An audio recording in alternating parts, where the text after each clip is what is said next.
Evet sevgili misafirler, bugün tartışma programında değerli ünlü konuklarımız var. Evet, ilk konumuzu çağırıyorum. Karşınızda Bülent Ersoy. Evladım o kadar kasmaya da gerek büyüttün herkesi. Ablam hoş geldin. Seni tanımayan, sevmeyen kimse yok ablam. Hoş bulduk annem benim, o kadar da büyütme. Yalnız ablam, seni seven bir kişi daha var. Karşınızda Nihat Doğan. Ben de severim, kendilerini çok iyi çocuktur annem benim. Selamun aleyküm. Herkese merhabalar, iyi akşamlar.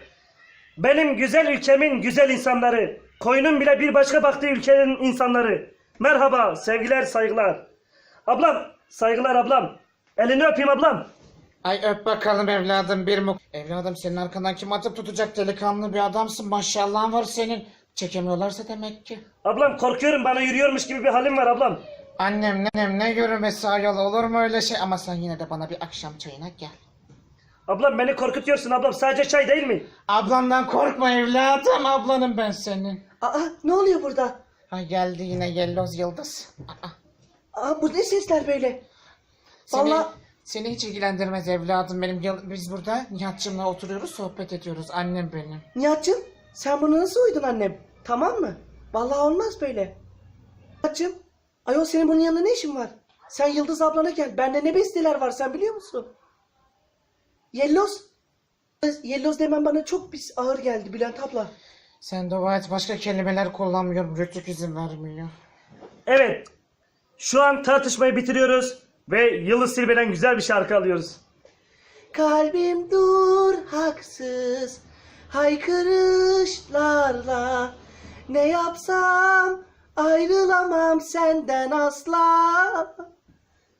Tamam mı? Bozuk akbil gibi sesin var evladım. Az sus ayol. Ya Bülent abla, inanır mısın, ben senin sesini de seni de çok seviyorum. Güzel bir şarkı söyle de Yıldız ablam kıskansın seni. Bülbülüm geldi Allah! Ecele. Söyle benim ne bile.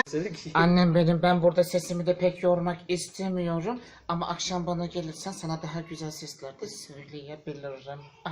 Ablam yemin ediyorum senden bıktım, tacizlerinden bıktım, mesajlarından, aramalarından, Face'ten, Twitter'dan, YouTube'dan beni dürtmenden bıktım abla. Tövbe estağfurullah evladım, ne dürtmesin ne Facebook'u anlamadım. Ablam öyle görünüyorsun ama YouTube'da gece gece beni izliyor musun? Üstüme iyilik sağlık. YouTube'dan fotoğraflarıma bakıp selfakla alıyor musun? Şu Yelloz Yıldız ölsün ki öyle bir şey yapmıyorum. Hala beni çekemiyorsun değil mi? Yıllardır bu sanat camiasının içinde herkes benden beste alıyor. Herkes. Tabii canım tabii. Senin zamanında biz nelerdik. Ayol götüm.